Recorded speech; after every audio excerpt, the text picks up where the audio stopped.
국가 총부채 나라 전체 빚이라는 이야기죠. 6,200조.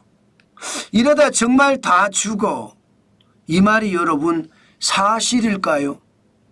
사실일 가능성이 굉장히 많습니다.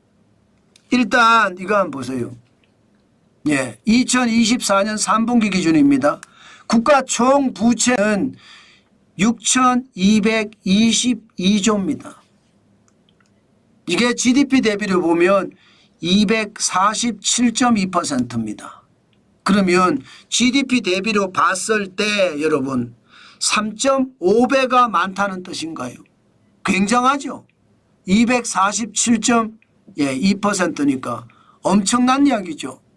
그런데 놀라운 것은 여러분, 진짜 놀라운 것은 각 경제 주체별로 보면 사실 조금 두렵습니다.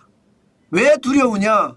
정부 부채가 1141조로 45.3%입니다. GDP 대비. 가계부채는요 2283조로 90.7%입니다. 기업부채는요 GDP 대비하면 114.7%로 2798조입니다. 여기서 지금 무서운 게 여러분, 정부 부채도 많아서 사실은 무섭다 이야기할 수 있습니다. 그러나 가계부채는요 기본적으로 10% GDP 대비 아무리 적어도 80%가 넘어섰잖아요. 그러면 그때부터 소비 안 한다고 하거든요. 지금 90.7%입니다. 그럼 10.7%가 높은 숫자예요. 게다가 기업부채는 114.7%예요. GDP라는 게 한 나라 국민이 생산하는 총액을 GDP라고 이야기하거든요. 우리 국민이 생산하는 총액보다가 지금 기업부채는 더 많다는 겁니다. 얼마나 더 많으냐? 14.7%가 더 많다는 거예요. 난리도 아니죠. 그럼 기업들은요 자칫 잘못하면 무너질 수도 있다는 이야기가 되는 건가요? 맞습니다. 제가 이러다 정말 다 죽으라는 이야기가 경제 주체들이 정부나 기업이나 가게가 부채가 폭발할 정도다. 너무너무 많다. 그 말씀을 드리는 겁니다. 실질적으로도 보면 부채가 안 줄어들어요. 계속 늘어납니다. 2021년에 5,514조였거든요. 이게 2024년 3분기에 6,222조. 2년 9개월 만에 12.8%가 늘어났습니다. 708조가 늘었어요. 708조. 2년 9개월 만에. 대한민국의 1년에 나라 경제, 나라 살림살이가 670조 정도 되거든요. 그러면 2년하고도 9개월 사이에 한 나라 국민의 전체 예산보다 더 늘어났다는 것은 여러분 충격적이죠 사실. 게다가 말입니다. 보세요. 정부 부채는 밋밋하게 늘어나지만 2023년에 정부 부채가 1,000조가 넘었습니다. 가계부채는요 밋밋하게 늘어난다고 하지만 그래도 계속 늘어나요. 2283조까지 늘었으니까요. 그런데 기업부채는 보세요. 기업부채는 2376조에서 2798조예요.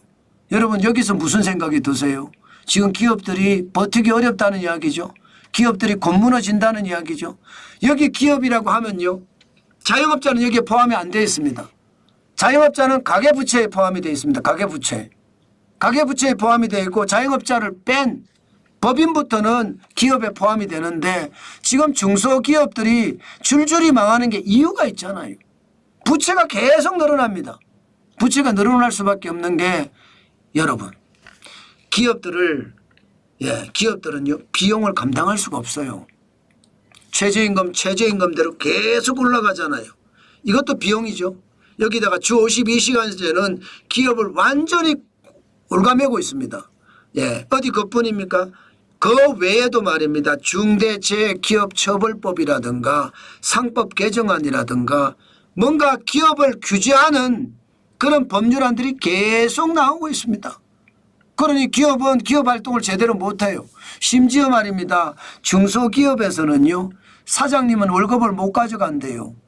외국인들은 월급을 말입니다. 사장님보다 더 많이 가져가고. 이게 말이 돼요? 내국인도 아니고 외국인들이 말입니다.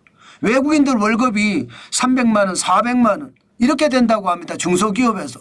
여러분 생각을 해보세요.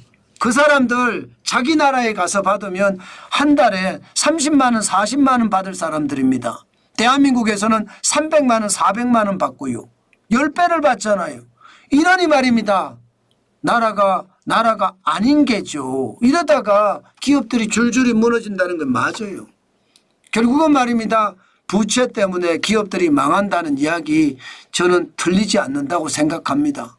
그중에서도 대표적인 게 결국 말입니다. 부채를 더 지게 만들어서 부채 때문에 나라가 망한다. 그 이야기 저는 정말이라고 봅니다.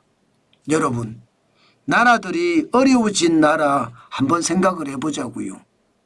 기본적으로 여러분, 나라 부채가 만들면요. 그리스처럼 쪼그라들든가 아르헨티나처럼 엄청난 개혁의 파고를 가져오든가 베네수엘라처럼 독재가 시장을 지배하든가 그럴 수밖에 없어요. 왜? 부채라는 것은 감당이 안 되면 그때부터 국가가 계속 부담을 해야 되기 때문이에요. 줄줄이 국민들이 무너지는데 그거를 보고 있을 수는 없잖아요. 우리가 베네수엘라가 안 된다 그 말 단순하게 할 수 없습니다. 저는 이대로 가면 된다예요. 일은 못하고 그죠? 비용은 더 많이 늘어나고 그러면 부채는 더 많이 갈 수밖에 없습니다. 일을 덜 하면서도 돈은 많이 달려고 하니 이게 뭐 나라가 망하는 지름길 중에 최고의 지름길이죠. 저는 여러분 지금 이대로 간다면 대한민국은 진짜 충격적인 상황이 저는 발생한다고 생각을 합니다. 그 정도의 상황이 앞으로도 벌어진다는 것 생각만 해도 끔찍하죠. 그런데 그게 현실이 될 거예요. 문제는 여러분 지금 부채라고 이야기하는 거 있잖아요. 부채라고 이야기하는 것. 부채라고 이야기하는 게 정부 부채 말했죠. 가계 부채 말했죠. 기업 부채. 경제 주체들의 부채만 이야기했습니다. 제가 공기업 부채 이야기 안 했잖아요. 여기요. 공기업 부채 여기다 포함시켜야 되거든요. 적어도 공기업 부채 이제 거의 600조까지 갔을 겁니다. 600조. 그러면 6,822조죠. 그죠? 여기다가 연금 충당 부채도 생각하셔야 됩니다. 연금 충당 부채 아무리 적어도 말입니다. 연금 충당 부채는 1,000조가량 될 겁니다. 1,000조. 그러면 여기다가 7,822조가 된다는 이야기잖아요. 또 있습니다. 그림자 부채 있습니다. 그림자 부채. 그림자 부채가 뭐냐? 여러분들도 알다시피 전세자금 대출 받았습니다. 그죠? 전세자금 대출이라는 대출이 하나 또 있어요. 이거 그림자 부채거든요. 이것도 한 800조가 넘을 거라고 예상을 합니다. 800조. 그러면 지금 단순하게 보더라도 지금 8,622조입니다. 8,622조. 그 외에 말입니다. 우리가 모르는 그런 부채들까지 계산하면 1경이 갈 수도 있다고 생각합니다. 1경. 나라 부채, 국가 총 부채가 말입니다. 그러면 나라가 어떻게 되겠습니까? 지금은요 수면 아래에 있기 때문에 괜찮아요. 부채가 뭐 6,000조가 됐든 7,000조가 됐든 8,000조가 됐든 수면 아래에 있습니다. 그러나 지금처럼 경제가 계속 나빠지잖아요. 저성장의 깊이가 점점 깊어지잖아요. 이게 점점 수면 위로 올라옵니다. 그러는 어느 순간 꽝 하고 터지는 게 부채예요. 그렇게 되면 아비규환이 될 겁니다. 정부는 국민들에게 풀 세금이 없는 거고 가게는 줄줄이 무너지고요. 기업은 최악의 사태를 맞을 수 있는 것 저는 현실이 될 수도 있다고 생각합니다. 제가 늘 말씀을 드려요. 부채가 많아도 경제가 좋으면 살아갈 수가 있습니다. 갚을 수 있으니까 벌어서. 그런데 부채는 점점 늘어나는데 경제는 저성장으로 꼬꾸라져요? 못 버팁니다. 가게도 못 버티고 정부도 못 버티고 기업도 못 버팁니다. 그러다가 한순간에 폭삭 주저앉는 것. 이게 대한민국이 끝장나는 일입니다. 베네수엘라에 행된다는 뜻입니다. 그만큼 심각하다. 저는 오늘 여러분들에게 다시 한번 말씀드리고 싶습니다. 충격적이죠. 예상했던 것보다 훨씬 충격적인 게 국가부채입니다. 저는 그 국가부채가 제대로 다뤄지지 않으면 앞으로도 더 어려워지는 거 저는 당연하다고 생각합니다. 그만큼 앞으로의 문제가 생각했던 것보다 심각하다. 그렇게 여러분들에게 말씀드리겠습니다.